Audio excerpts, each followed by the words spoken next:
Okay, so you move around, and is that how you ended up in California?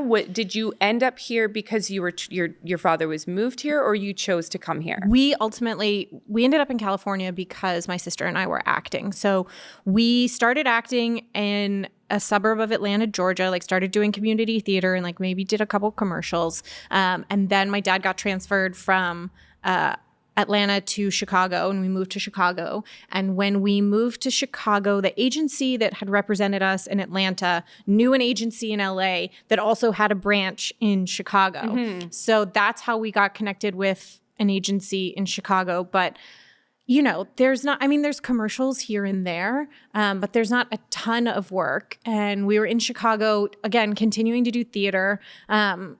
I did more local theater. My sister did Chicago Shakespeare Theater. So it was something that we were still doing. And at some point someone said, you know, you should really go to LA and try and make a go of it. And at the time, my mom didn't drive on freeways. And if you know anything about Los Angeles, it's sort of impossible to get anywhere in Los Angeles without a freeway. Yeah.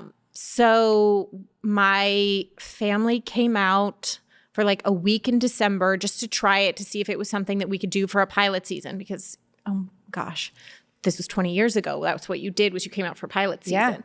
Yeah. And so my family came out for a week in December, and in that week, my sister booked a movie.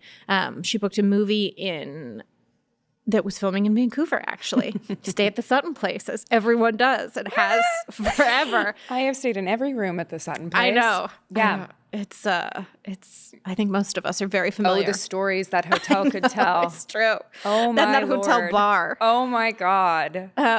So my sister did that movie. They went and filmed for like maybe 6 weeks, January, February in Vancouver. And then we came back as a family to LA for a few weeks, not very long, because I was in my freshman year in high school in Chicago at a great public high school in Neuqua Valley. And, you know, on track to like start doing AP classes my sophomore year in high school and things like that. And we had a couple weeks, and also it's very expensive, like especially now as a parent, like you look at the expense of California. Yes. You know, you have a home and a life in Chicago, and then you're also going to tack on being in Los Angeles, renting a car, staying in a hotel, you know, not necessarily having a fridge or a kitchen to be able to cook. And so there was a finite period of time we were out here.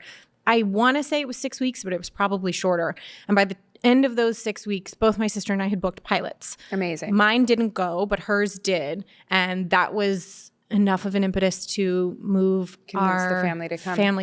To California. For those of you that don't know what a pilot is, or what pilot season is, pilot season, when network television was the only thing, networks would do a certain number of pilots, which are the first episode of every TV show. And they would pay to do the first episode of multiple TV shows. Mm-hmm. And then they would watch those first episodes, 100, tons of them. They would watch those first episodes of all those shows and determine which ones they actually liked enough to greenlight them and purchase an entire season. And out of most pilot seasons, I don't know, something like 15 to 20, something like that would get picked up.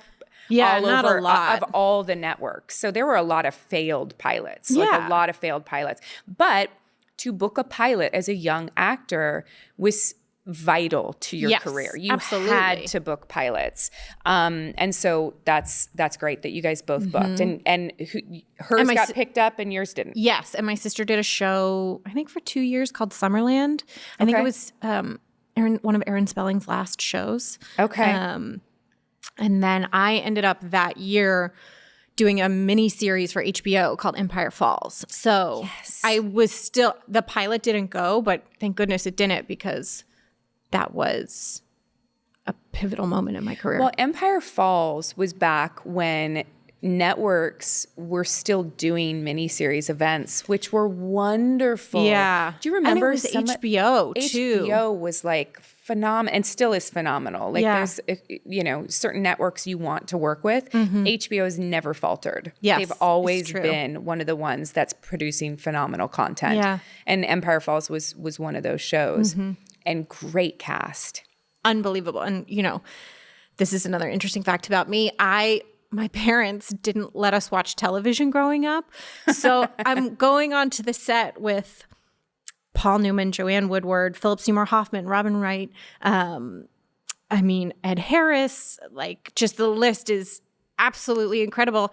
And having pretty much no idea who any of them are. Yeah. And even at the time I was 15 or 16 and my parents wouldn't let me watch rated R movies. So like finding PG-13 movies where I could learn who these incredible actors were was a challenge. It was hard. Yeah. Well, especially back then too, because the credentials for an R movie were not that hard. Yes.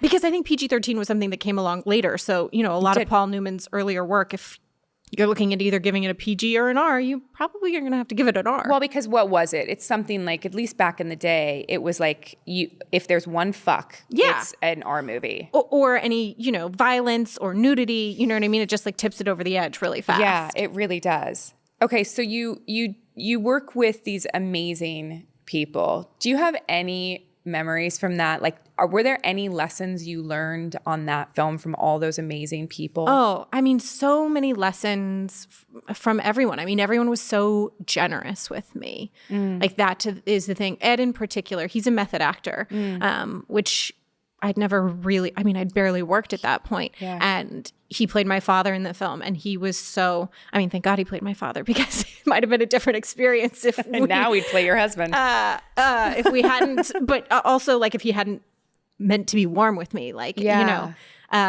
Oh yeah, for sure. You know what I mean? Yeah, being method, of course. You might have never it could have met been the intense. real Yes. Paul. But he was wonderful, and I just have different memories. Again, I was so young and we did these table reads in New York before we went to film in Maine. And, Paul Newman showed up with like a big box of his cookies. And I was like, this guy's great. He's got cookies. And just to watch them work and rehearse, it was, I don't know that films are necessarily given the space to rehearse and things like that. Like even if we didn't have access to the space, the production designer would go into a big empty space and like using tape on the floor, be like, and this is where I remember rehearsing in the kitchen of the restaurant that's in Empire Falls. And we didn't have access to the actual set. So like they drew everything out on the floor so we could rehearse and try things because, as you know, on the day, time is money. And so you don't necessarily especially when you're shooting on film. Yes. So you don't always have as much opportunity to play and to get to watch them work and get to try things out and just observe was magical. What was it like working with Philip Seymour Hoffman? I didn't work with him. No. He and Robin Wright played I think they played my grandparents, but in the past. Right. Okay. So I got to meet them, but got to meet Philip Seymour Hoffman. And it was funny. I remember he wrapped on a Friday and I was there. I think I was filming a scene before or after he was. And he said to me, he was like, you don't ever want to wrap on a Friday because the crew is excited it's the Friday and they're on their way out. And so no, you don't get to say a proper goodbye. It's true. It's true. Which is one of the things I remember most about him. Oh. And I also remember, Robin Wright being also a real pro and a perfectionist. Like she's one of my idols. I've never had the pleasure to meet her. I met her and got to see her do a scene and she was then so focused and so committed. And yeah. We share the same birthday. So I feel like maybe we're meant to like kismet. meet. Yeah. Yeah. Or at least it feels something like that. She's just so talented. So talented.